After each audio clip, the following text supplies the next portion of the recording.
And three of the friends who brought said racehorse join us now, as well as Showtime Mahomes himself, alongside trainer Grant. Good morning. Good morning, guys. Good morning. Good morning, gents. Lovely to see you. Lovely to see you. Can I just ask a quick question? How many pints had you had when you decided to buy this horse?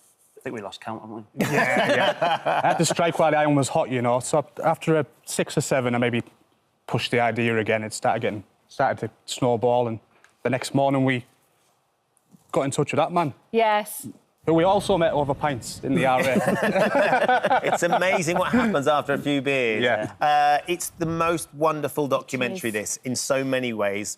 Your friendship together, watching Showtime, do what Showtime does and how it's brought you all together. Actually, take us back to what it was about this idea that you had that for you and your mates to get together and buy a racehorse. Because it's not the first thing that springs to mind to do with a group of mates. No, so at the time it was COVID.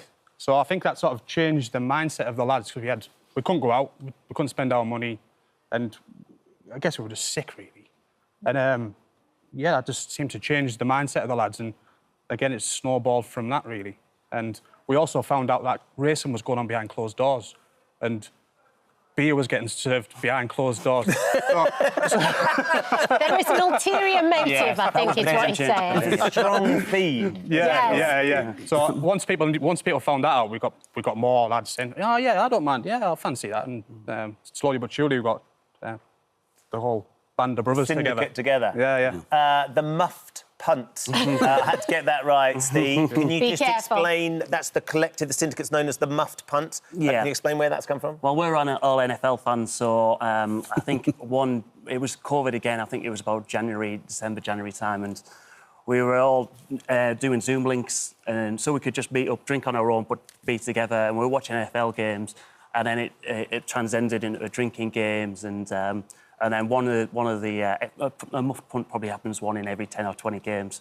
But someone said, if there's a muff punt, we all take our tops off, swing them around in the front room, and have the rest of our drink. That's not in the documentary, by the way. No. That's for the follow-up. It's for the adult version. My wife thought I was going crazy when she see me in the front room just swinging my top around in the air. But it's what you need to do to keep yourself going through them times where you just couldn't go out and you couldn't be in the pub and things like that. And then the name just transcended from there, and I thought that's a great name for the party. Yeah. So tell us about the process, because the moment that Showtime won in York must have just been incredible. How did you get to that stage, the win? Yeah, so our dream was just to get a runner at York, because in the North East, York's like our Ascot, really. Right. So it's like 30 minutes away from our town. We've probably been going since we were 18-year-old, and it's just that iconic place. So our dream was, can we get a run there? And he ended up running there 6 times. Yeah. The first race, we cheered the horse going into the stalls because Grant had to go down to the stalls handlers to help him go in, because he was saying beforehand he's not going in the stalls very well. Too frisky. Yeah, he's not going in very well. So we cheered it going into the stalls of the first race. That was the level of our expectations. Amazing. And Mike, it's been the most brilliant journey, because of course there's the horse racing at the heart of it, but what's all the more important is the friendship between you guys in the partnership as well. And that's been hugely important for you, hasn't it? Because you sadly lost your wife, lovely Barbara, and your mum. And the friendship and the support you've had from your mates has been really, really important, hasn't it? Oh, yeah, because, I mean, when I lost Barbara and my mum in the space of 5 weeks, pretty dark days. I mean, that was in COVID as well. And then obviously getting together with these guys and getting a racehorse and taking us on this amazing journey. It's been fantastic. I wouldn't swap it for the world. Giving you a bit of purpose as well. Oh, yeah. You know, it makes days look... You know, when we go into the races, it's something to look forward to. Yeah. Getting together, getting smashed. You know? Mike's only small as well, so he gets smashed a bit quicker than the rest. Is that why he's always eating? Because it's in the running theme as well. Mike's got to be fed. So, Mike rates the courses by grub, as we call it, up north grub. Yeah. So he's... York's the best. York's the best for the food. Catwick's worst. There was one time, wasn't there, where she read the dessert menu out. She was going, we've got creme brulee, we've got sticky toffee pudding, we've got apple crumble. Mike went, yes. All 3. There was options. There were options. Well, Grant is down there with Showtime now. Good morning, Grant. Good morning. Good morning. So tell us a little bit about training Showtime. Oh, Showtime's is a really easy horse to train. We've got quite a few here, and he's been a pleasure to have.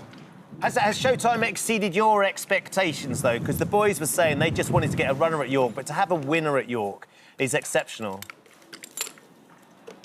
Yeah, absolutely. It's very difficult to win at York with any horse, but when you're starting on such a low budget, it makes it even more difficult. So it's much more of a surprise. Your ears just Sorry. dropped Yeah, out. can Let's just you get see these that? earpieces Yeah. just popped out. Sorry. I'm back. That's OK. And how much is it to train Showtime, Grant? The costs can vary with how many times he runs and where he runs at, but somewhere around the £2,000 a month mark. So winning certainly makes a difference to the fees, of course. Grant, how do the owners of Showtime compare to your other owners? Well, they're great fun and very enthusiastic. And I remember the very first time Showtime ran at York, he was in the 5:20 race, which was the last race of the day. Oh, dear. And some of them were struggling to stay upright at that point. And I bet even more so after he won. Yes, exactly. Yes. There is some magical moments in this documentary. I urge everybody to watch it. It's on tomorrow night, I think, at 9 o'clock on ITV so and good. ITVX. But your families are all hugely important to all of you, Anthony. And your two boys, there's a wonderful... You've not seen the documentary yet, have you, altogether? No. Charlie and Jack. Just be ready, because both of us were in tears watching your youngest son, particularly, when he's talking. And just tell us a little bit about your family and how important that is. Yeah, so my oldest son, Charlie's autistic and non-verbal. So Jack's like a young carer, basically, like thousands of kids in the UK. And as we were filming the documentary, Jack kind of chipped in on one of the scenes, and I was just so proud of him, hearing the way he can speak and just his empathy, basically. So he's had to mature a bit more quickly than another 12-year-olds to say. So yeah, I'm just looking. We haven't seen it yet. No. So we don't see it till tonight. So we're just our tissues are ready to go. Ready to go. I think you're going to really, really enjoy it, because there's the narrative of Showtime that runs through it. But you guys and your friendship and your families and exactly who you are as people and how you all take care of each other is just brilliant in this. I think you're going to I'd imagine, Mike, you've started planning for the auditions for the film version of Showtime. Have you decided who you would like to play you in the film? Maybe it's me. Oh, you're going to do it yourself? You're going to do it yourself? They couldn't take the food budget. They wouldn't be able Probably to somebody like Danny DeVito. I think. Jeff's already got Danny DeVito filmed in. Have you all planned who's playing who in the film? Yeah. Who's George Steve? Clooney. George Clooney, yes. Obviously. Anthony? Henry Cavill, some of that. Henry yeah, Cavill, yeah, great. some of that stuff. Nice. Amazing. Maybe. Well, it's on tomorrow on ITV at 9 o'clock. 9 o'clock. It's Showtime. Don't miss it. It's a It's really great. wonderful, wonderful really, documentary. Really Good luck for the oncoming season as well. Yes. Grant, thank you very much, and Showtime for joining us this morning. beautiful Thank you. it is. He is a beautiful beautiful horse. And the horse And is the nice as well. horse. Grant can play himself in the movie, by the way.